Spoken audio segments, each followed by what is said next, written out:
তোমাদেরকে আমি যে চিত্রটা তোমাদের বইয়ে দেখানো আছে, এই যে দেখো কত পৃষ্ঠায় আছে, 120 পৃষ্ঠায় আছে।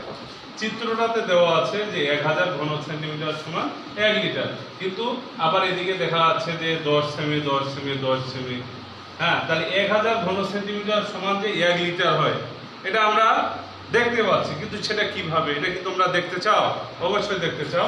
আমি এটা দেখা দিচ্ছি। এটা একটা ঘন বস্তু। কেন ঘন বস্তু কি থাকে? দৈর্ঘ্য থাকে, প্রস্থ থাকে এবং উচ্চতা থাকে। দৈর্ঘ্য, প্রস্থ, উচ্চতা, বা এটাকে ব্যাধ বলা হয়। এই 3 জিনিস নিয়ে হয় ঘন বস্তু।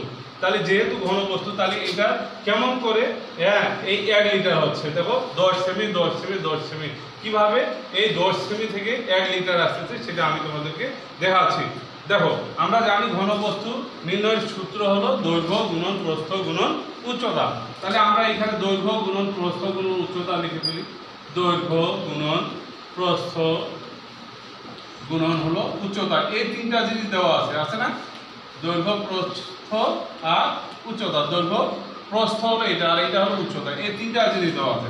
তাহলে 3টায় কি আছে? 10 আছে। 10 গুণন 10 গুণন 10। তাহলে এইটা সেমি সেমি 3টা জিনিস দেওয়া হচ্ছে, এই জন্য কি হবে? ঘন সেমি। কি হবে? ঘন সেন্টিমিটার। আচ্ছা, এখন তুমি এই 3টা 10কে গুণ করো। 10 10 100 100 100। তাহলে 10টা 100টা কি, বা 10টা 100 হলে কত হয়? 1000 হয়। কত হয়? 1000, তাই না? তাহলে 1000 আমরা কি পেলাম? ঘন সেমি। 1000 ঘন সেমি। তাহলে অতএব আমরা তো সূত্রই পড়ছি যে 1000 ঘন সেন্টিমিটারে 1 লিটার। এই জন্য এখানে দেখো দেওয়া আছে 1000 ঘন সেন্টিমিটার সমান 1 লিটার। তাহলে আমরা কোথা থেকে পেলাম? 10 সেমি 10 সেমি 10 সেমি। এই 10 10 10 3টা 10, অর্থাৎ দৈর্ঘ্য, প্রস্থ এবং উচ্চতার এই 10 সেমি করে হলো কি গুণ করে পেলাম আমরা? 1000 ঘন সেমি। এখন তোমার সূত্র বলতেছে যে 1000 ঘন সেন্টিমিটার সমান 1 লিটার। তাহলে আমরা তো এখানে কি পেলাম? 1000 ঘন সেন্টিমিটারে পাইছি। এই জন্য 1000 ঘন সেন্টিমিটার সমান 1 লিটার।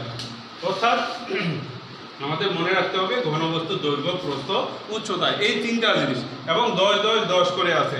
তাহলে এই 10 10 10 3 10 3 10। তাহলে 3টা 10 গুণ করে আমি কি পাইছি? প্রথমে পাইছি 2টা 10 গুণ করে পাইছি 100। তার সাথে আরো একটা 10 গুণ করলাম পরে, তাহলে কি হলো? 1000। তাহলে 1000 ঘন সেন্টিমিটার সমান 1 লিটার। এই জন্য এখানে লেখা আছে 1000 ঘন সেন্টিমিটার সমান 1 লিটার। নিশ্চয়ই তোমরা বুঝতে পেরেছো।